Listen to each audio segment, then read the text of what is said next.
Hi, and welcome to this week's episode of Money with Alpha. This week, I wanted to talk about money personalities. I have to admit, I'm not always the biggest sort of fan of the whole concept of archetypes and, that we fit in a box, which, let's face it, none of us fit in a box. We can have common experiences and common personality traits that sort of align us with us, which is why we are able to build rapport with one another, is because we have those commonalities. And but our uniqueness still needs to be acknowledged as well. But that being said, it is helpful to understand some of the archetypal things that just, they make us a little bit more, I guess, understandable. Like if we can connect with some of these archetypes or personality types. So, because I've been doing this now for a while and I've gathered lots of information around, the different women that I've worked with and the different businesses and the couples as well, because quite often the business owner I work with will have a partner and I'm helping them with their personal finances. So you've got to make sure that you include the partner on the journey where there is one. So I wanted to go through, there's a diagnostic tool that I did have AI help me build, but it was built with a lot of real life information and data, and they kind of helped me shape it a little bit just to make it go a bit faster and easier, really, and to come up with words. Because I have to admit, I'm not really, I love writing and I love communicating, but I'm not like a fancy wordsmith, the catchphrases and the cool names and all of that. I'm just not very good at. So I did rely on a bit of help from Claude with those. And where it didn't really feel right, I was like, no, no, try again. I don't like that. Or that didn't really work. Or that doesn't make sense. Like there has to be this, this, and this. So I did temper it with some reality checks and my own personality as well.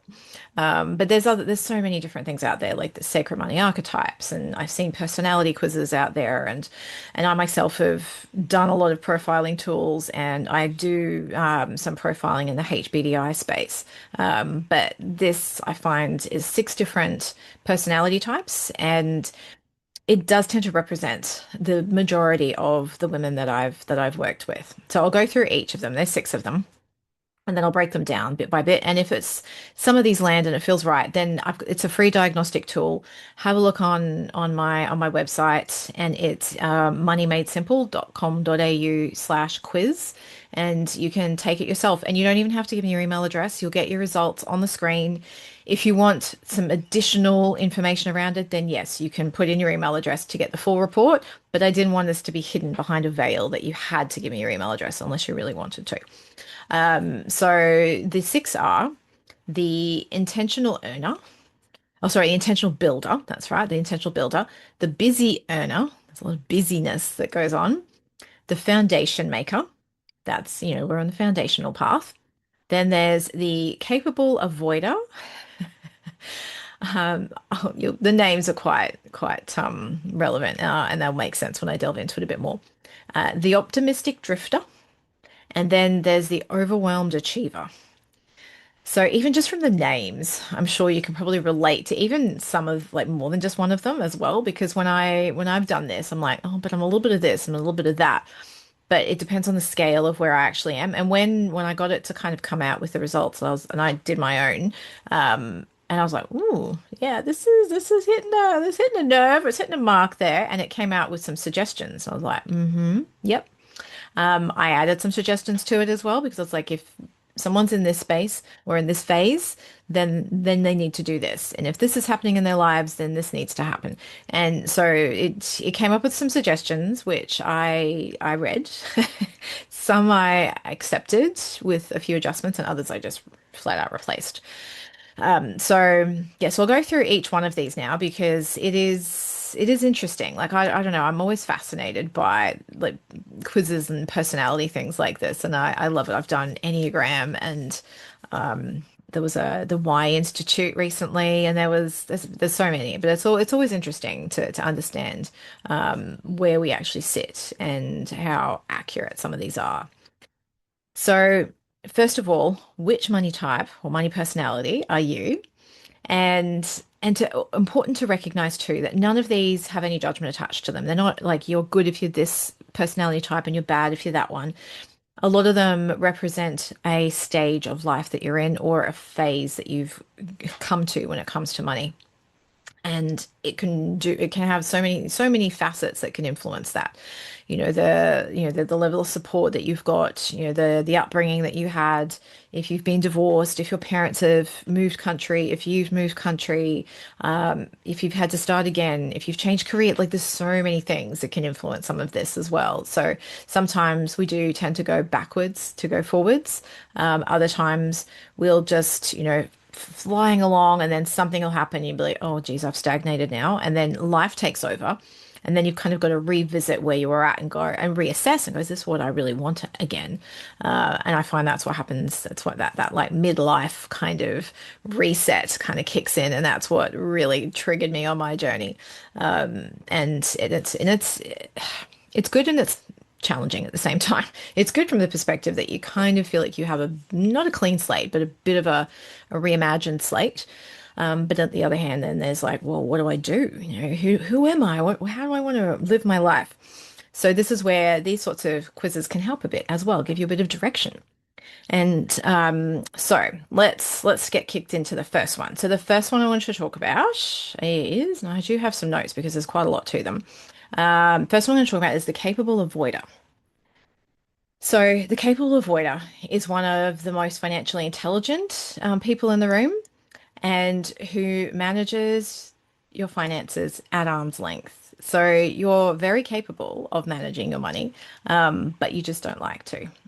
You you kind of like you do enough to get by, and it's fine. You should be doing something a little bit more, or could be doing something a bit more, but you just don't really seem to want to make the time to do it.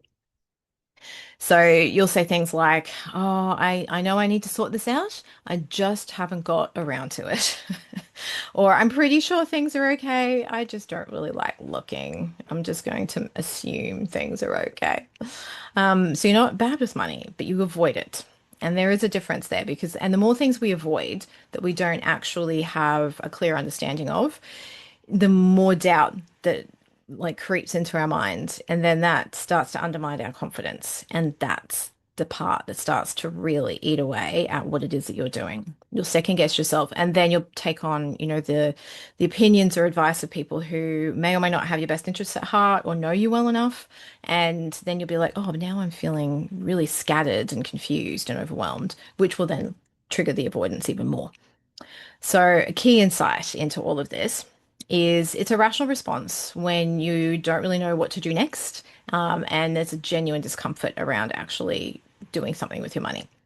But the problem is not capability. You are more than capable of doing it. You just haven't necessarily organized things in a way that you can systemize to actually let it tick away so that you can go back to avoiding it. So it's not to say that avoidance is the wrong thing to do. It just means that if you haven't set everything up in a way, like in some ways, I avoid some of my money stuff mainly because I've put all of the boundaries and the guardrails and the systems and the automation in place that I don't really have to spend a huge amount of time managing it.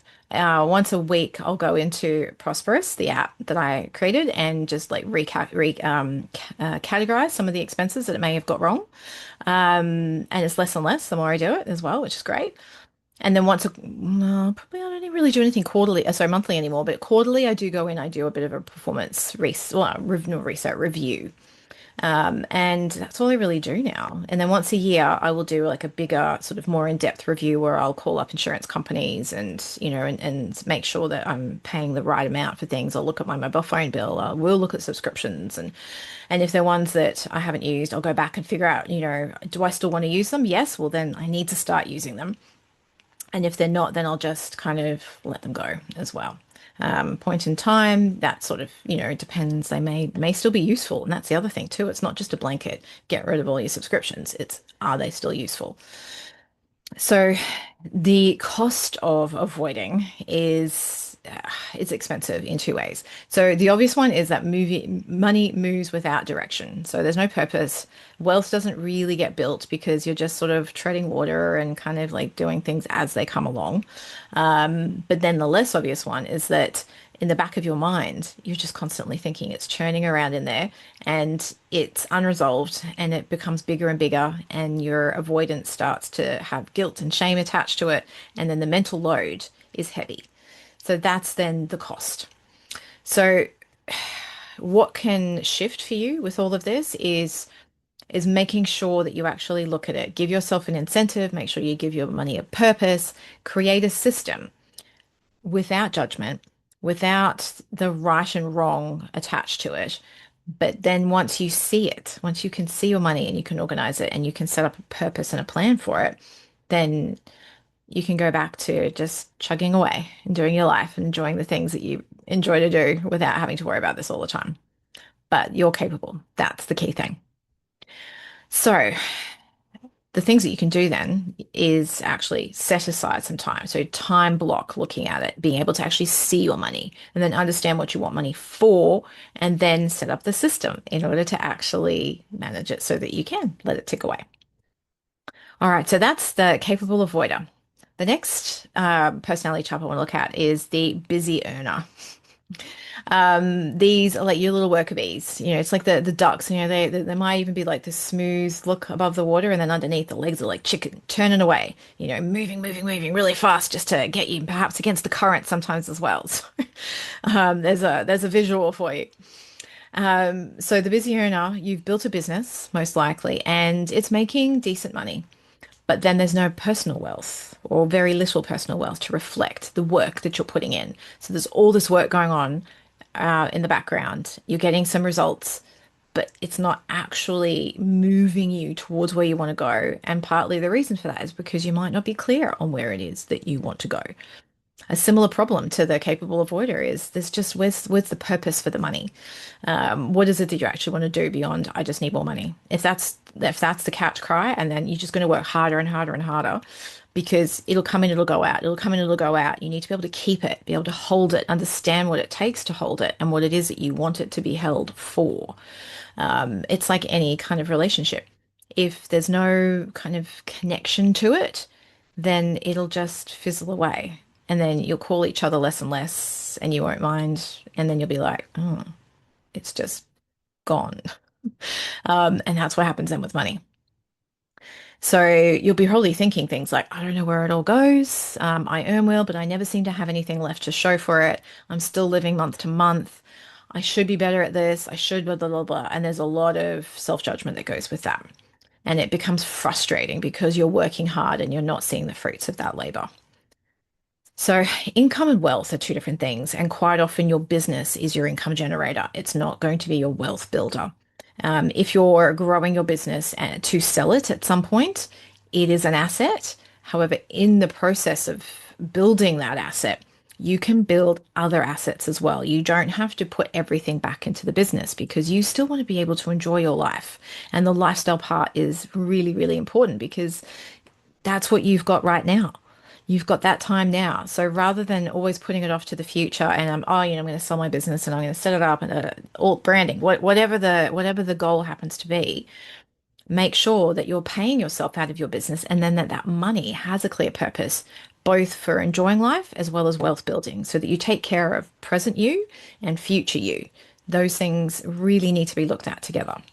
So you're generating income, and that's important, but you need to have the architecture or the structure around how to actually manage it and keep it and hold it so that it can then not just grow, not just like grow on its own, but like amplify again and again. And then you'll find that the bigger that you or the bigger the container is that you have for it, the bigger it will get, because like a handbag, you fill the handbag.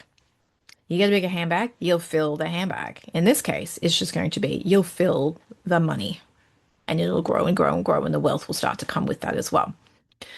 So if you don't have the cost of this, of not getting it, of not dealing with it, is that you actually end up getting to say 50 and going, I don't know where everything went. Where did the time go? Where does the money gone? Why am I not better at this? Why do I feel so irresponsible with money? And that's because you didn't have a purpose for how you were building, not just the business, because all your focus has been there. It's like, how do you actually build the financial system inside your personal life to be able to build the wealth part as well, the active and the passive component? So what you then need is structure, clarity and structure. Being able to have your money buckets or your money pie, as I have my money pie framework that allows you to be able to organize your personal life, personal finances and your business finances in a way that they interconnect and that you have enough money for all the things that you want to do, not just the necessities. You actually can thrive rather than survive. So that's the advantage for a busy earner to get your money sorted and structured and systemized. So next we have the optimistic drifter. So the optimistic drifter has probably one of the hardest positions to be in because you have a healthy relationship with money, but you just are missing the thing that makes it easier to build. And that's, the things, everything will work out. They always do. Think, whenever I need money, it just comes in. And I mean to keep sorting it out, but it's okay because everything just always works out, which is great. And it can keep working out, but you don't want to get to the point where you're on the edge of the cliff, kind of dangling, going, it's going to work out. It will work out. And then it does, and it like swoops you off, but you don't want to always be in that state of tension and stress. You don't want to be in the position where you always have to be optimistic. You can be certain instead of just optimistic. And you can actually set it up in a way that it feels easier for you to manage and that your life just feels easier so that you don't always have to rely on your optimism to get you through. So that, I will keep meaning to, I'll keep meaning to, I'll push it off, I'll push it off. The future is always going to be the future. I remember when I was a teenager, we had a foreign student who was staying with us, and she was constantly dieting.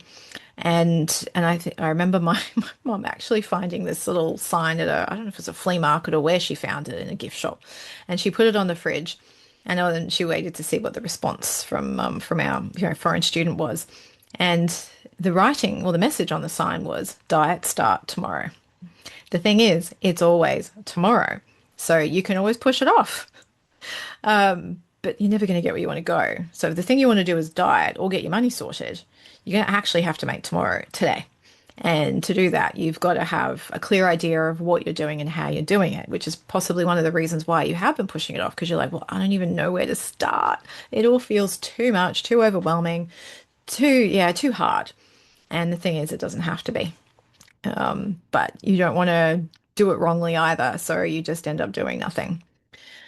So the optimism is great and it is wonderful and it can drive you in the right direction. You just need to be clear on what that direction actually is. Because optimism without structure is just hope without a timeline, and hope doesn't compound.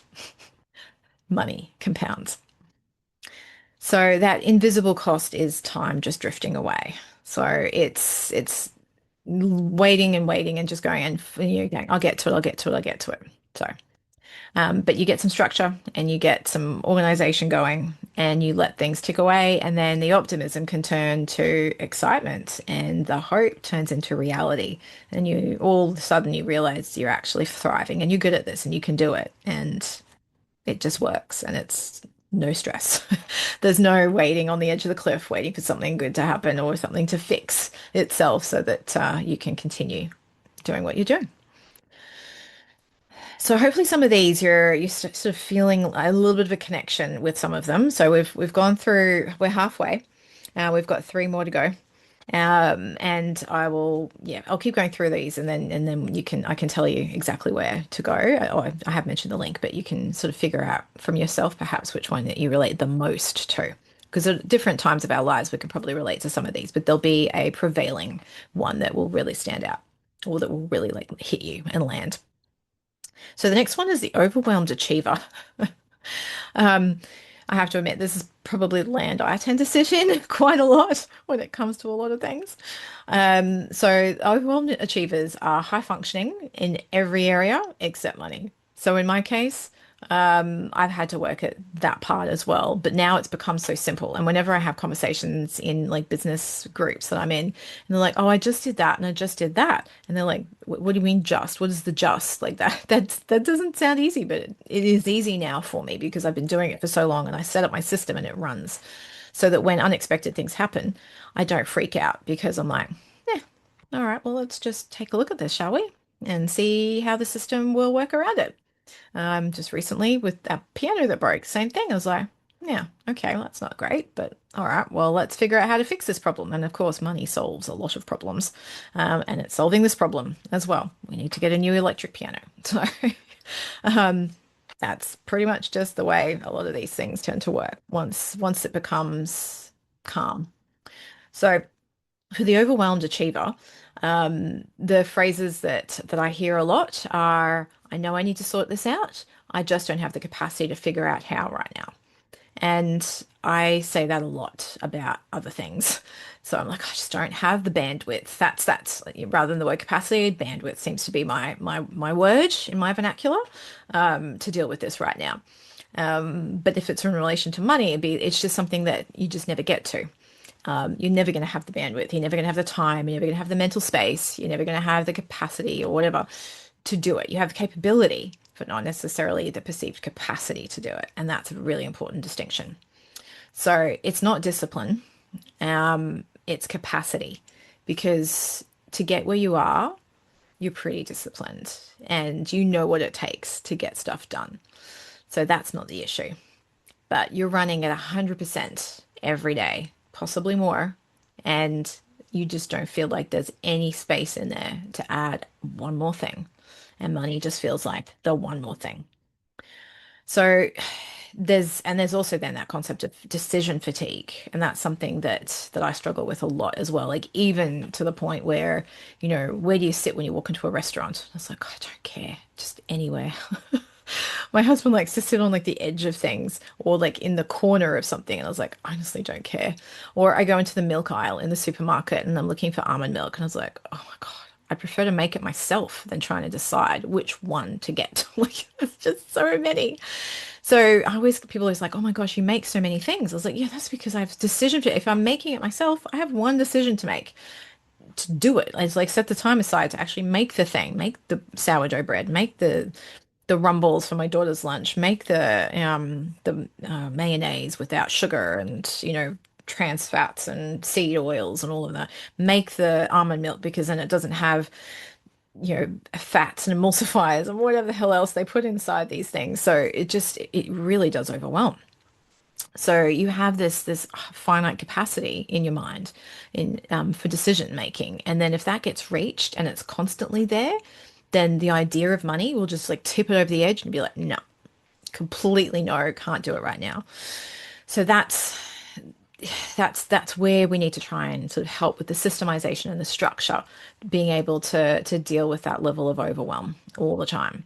And it's not to find more energy. That's not what we're trying to do here. It's to eliminate the stuff that's complex and to simplify and create again the system to be able to do it. So that constant thought process it drains your energy and it creates a level of anxiety when you don't know what's going on and you're like, oh, I should really be doing something about this, and it just compounds again and again over and over, and it actually drains your energy just as much as it would be to actually get the thing sorted, and then the energy's lifted anyway because you've managed to get your money sorted and it runs on its own with a little bit of review here and there. So for you, what you need is automation. And that is exactly why I built the Prosperous app so that I could automate a lot of this stuff. I could automate the data coming in. I'd spend less time on it. It was pretty as well. Like a lot of people are like, wow, it's really colorful. I'm like, yes, I like color.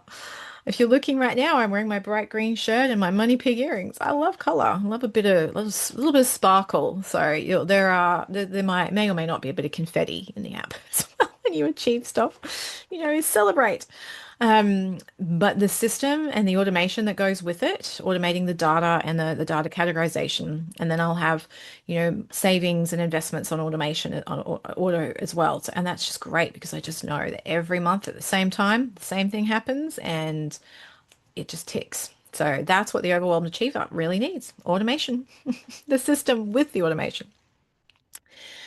So second last is we have the intentional builder. So the intentional builder is doing most things right. The frustration is that the progress is slower and the than the effort is like there's the amount of effort that's going in and then the progress doesn't really feel like it's matching up with that.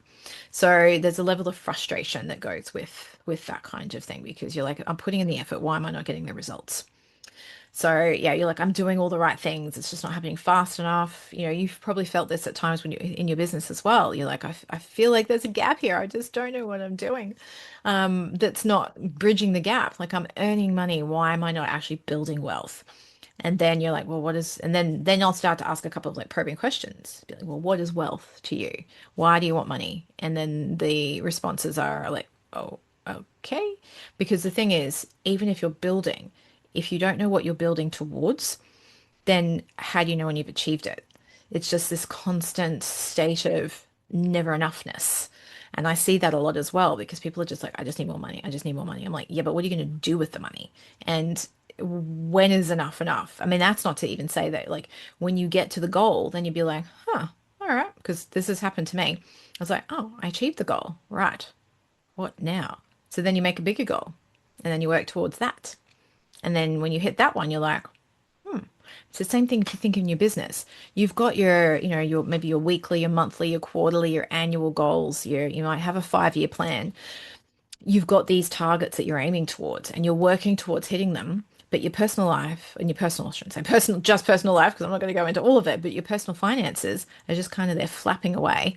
And you're like, And sometimes you'll have a financial planner to help with that. And that's great, but they're still not going to help you with the clarity piece and then the numbers piece. And then there's still that disconnect that you have. Because that's what happened to me when I had a financial planner. I was like, I feel more disconnected from my money now than I did before.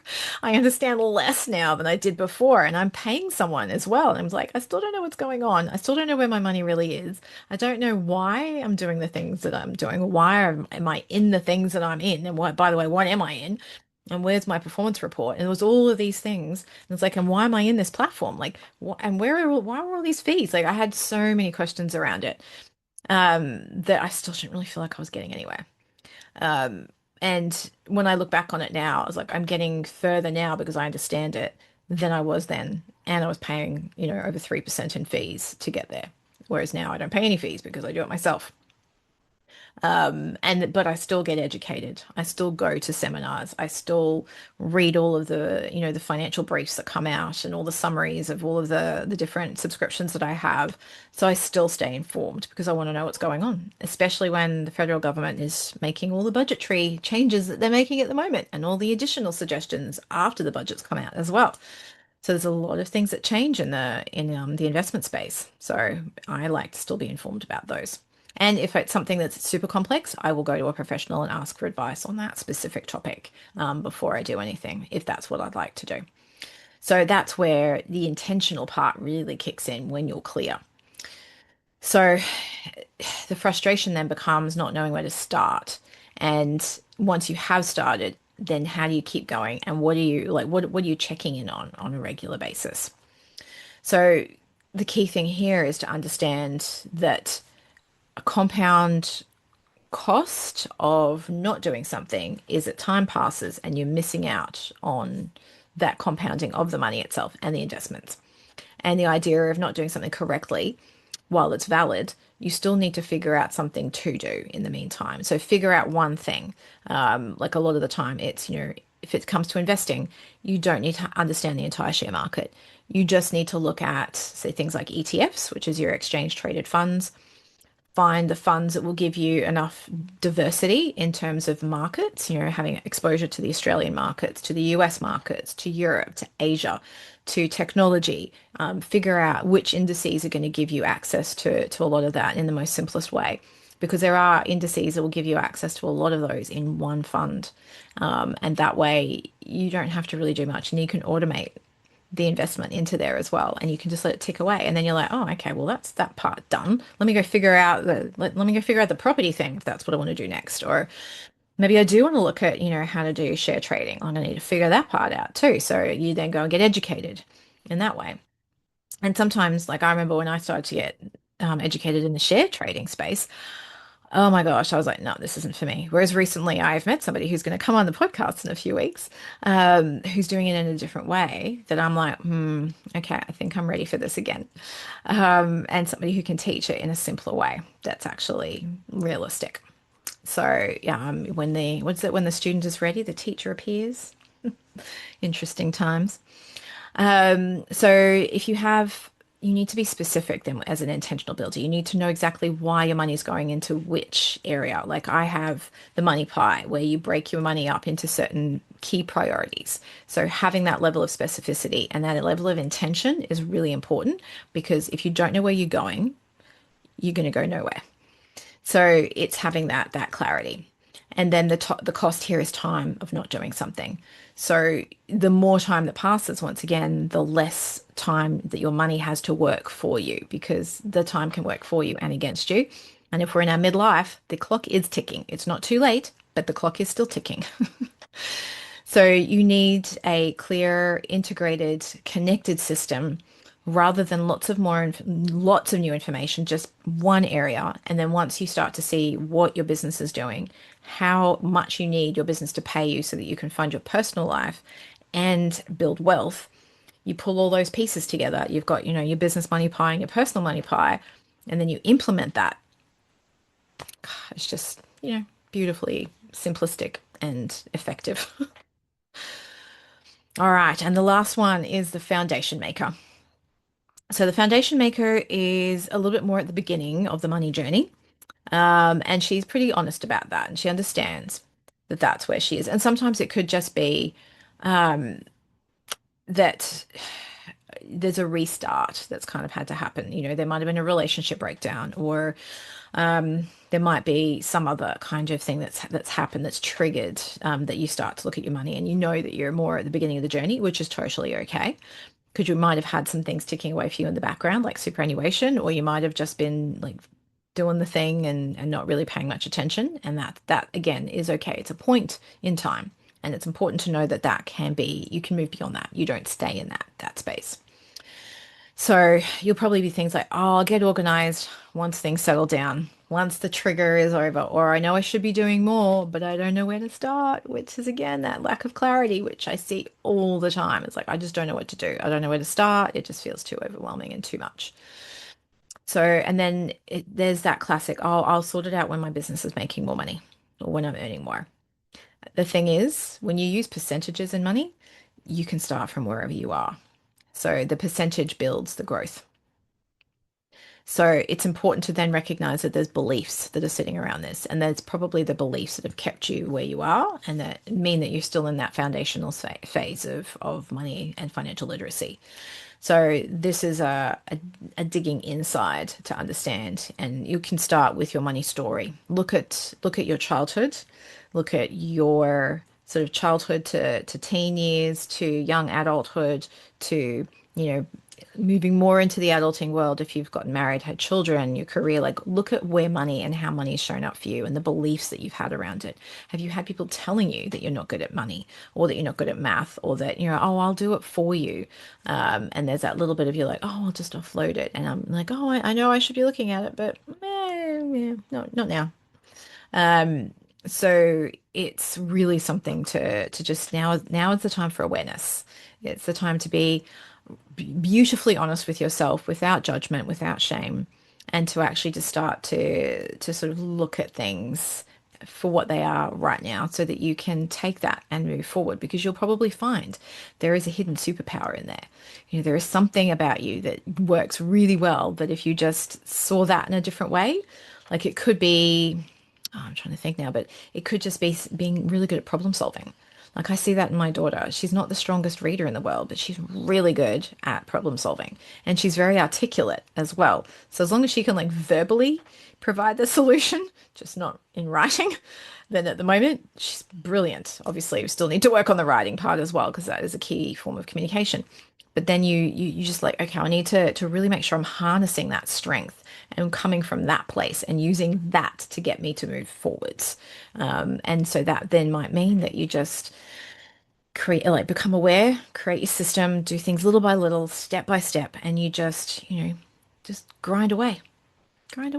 Just, yeah, little steps. It doesn't have to be big gestures or, big changes or, like, oh, I'm going to make $10,000 a month and you've only ever made five. Okay, well, that doesn't mean you don't aspire to that, but don't sort of try and get there in like 1 month and then when you don't hit it, feel dejected and go nowhere. So it's about the incremental changes and the consistency of doing those. So the diagnostic is designed to ask, it's 10 questions, so it's not onerous. It will ask you questions about your personal finances primarily, but there's a couple in there about business so that you can see a little bit more holistically where things are at. And like I said, it's a free tool, 10 questions. You get some of the results at the end immediately, and if you would like more of the results as well as the actions to help improve them, then you just pop your email address in there and you'll get the PDF report emailed to you straight away. So that's really what I wanted to sort of talk about today because I was quite excited. It took a while to get this thing up and running and to also make sure that all of the back end was actually working. But I do think it's very useful, and I found it quite helpful myself because I was like, oh, right, that's good. Um, so yeah, enjoy the rest of your week, and I hope you found that useful. And I'll put the link to actually do the quiz in the show notes. But it's moneymadesimple.com.au/quiz. And yeah, enjoy the results. And if you have any questions or you want to talk about it, please reach out. I do offer a 15-minute clarity chat just to help you get unstuck. So with that, I will let you enjoy your week and I'll catch you in the next episode.